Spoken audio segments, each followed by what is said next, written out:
देखिए यहाँ पर ईवीएम को लेकर या बाकी चीजें जो भी आरोप लगाए जाएं, लेकिन ये जनता का जनादेश है, चाहे सत्ता पक्ष हो या फिर विपक्षी पार्टियां हो, उनको बहुत ग्रेसफुल तरीके से इस जनादेश को स्वीकार करना चाहिए, बजाय इसके कि ईवीएम को लेकर, चुनाव आयोग को लेकर हम बार बार सवाल खड़े करते रहे। क्योंकि लोकसभा चुनाव में हम सब ने देखा था 48 में से 30 सीटें अगर कांग्रेस प्लस को मिलती हैं और कांग्रेस सबसे अच्छा प्रदर्शन करती है उसमें, कहां वो चौथे नंबर की पार्टी 2019 में थी और कहां वो अपने सहयोगियों के साथ नंबर 1 पार्टी विपक्षी दलों में बन जाती है। तो इसको ग्रेसफुली स्वीकार करना, क्या कांग्रेस पार्टी, उसकी महाविकास अघाड़ी इसके लिए तैयार होंगी? संजय राउत सुबह सुबह सामने आ गए। हमारे साथ बहुत सारे मेहमान हैं, हमारे साथ इस वक्त हमारे संवाददाता जुड़ चुके हैं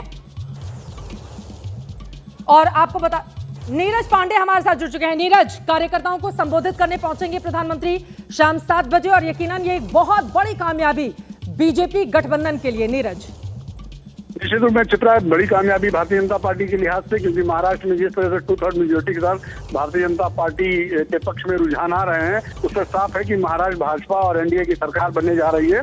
और यही कारण है। और यही नहीं, आप देखिए जो उपचुनाव हैं राज्यों के, उनमें भी भारतीय जनता पार्टी बहुत बड़ी जीत दर्ज कर रही है। तो भारतीय जनता पार्टी के सबसे बड़े नेता है नरेंद्र मोदी। अक्सर जब देखा जाता है एक बड़ी जीत दर्ज होती है तो अपने कार्यकर्ताओं का उत्साह बढ़ाने के लिए, अपने कार्यकर्ताओं का मनोबल बढ़ाने के लिए वो भारतीय जनता पार्टी मुख्यालय पहुंचते हैं। और नीरज, उन्होंने किस तरीके की मेहनत की थी हम सब ने देखा था। एक ही दिन में कई सभाएं उनकी ओर से अलग अलग हिस्सों में बड़ी बड़ी रैलियां की गई थी और उन्होंने जबरदस्त तरीके से जो ऑडियो भी हम चला रहे हैं कि महाविकास अघाड़ी की जो गाड़ी है ना, उसमें ड्राइविंग सीट पर ना कोई ऐसा उम्मीदवार है जिसके लिए वो आगे बढ़ सके, और भी बहुत सारा तंज उनकी ओर से कसा गया था। और प्रधानमंत्री ने यह भी कहा था कि अगर हम एक नहीं रहेंगे तो फिर उधर वाले आपको बताते चले कि जश्न मनाएंगे, इस तरह का भी बयान उनकी ओर से दिया गया था। फिलहाल बड़ी खबर आपको बता दें, देवेंद्र फडणवीस के घर पर हलचल बढ़ गई है। देवेंद्र फडणवीस, आपको बताते चले, एग्जिट पोल के जब आंकड़े निकलकर सामने आ रहे थे उस समय नागपुर में जाकर आरएसएस के बड़े लोगों के साथ उनकी मुलाकात हुई थी, वहां पर बैठकर बातचीत हुई थी। आरएसएस की ओर से भी खूब मेहनत की गई, क्योंकि आरएसएस को भी ये बान है कि जिस हिंदुत्व के एजेंडे को लेकर वो आगे बढ़ती है उसके लिए पूरी ताकत उसको लगानी होगी। लोकसभा चुनाव के दौरान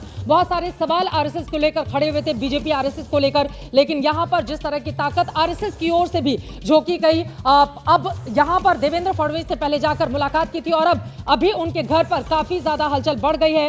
ज्यादा महिला वोटिंग वाली सीटों पर महायुति आगे है, 15 सीटों पर महिलाओं ने ज्यादा वोटिंग की थी और वहां पर महायुति आगे चल रही है। 12 सीटों पर महायुति, 2 पर अघाड़ी, 1 पर अन्य आगे चल रही हैं। और आपको बताते चले 19 के मुकाबले 2024 में विधानसभा में महिलाओं ने ज्यादा वोट किया है और उसका फायदा यहां पर बीजेपी गठबंधन को मिलता हुआ दिखाई दे रहा है।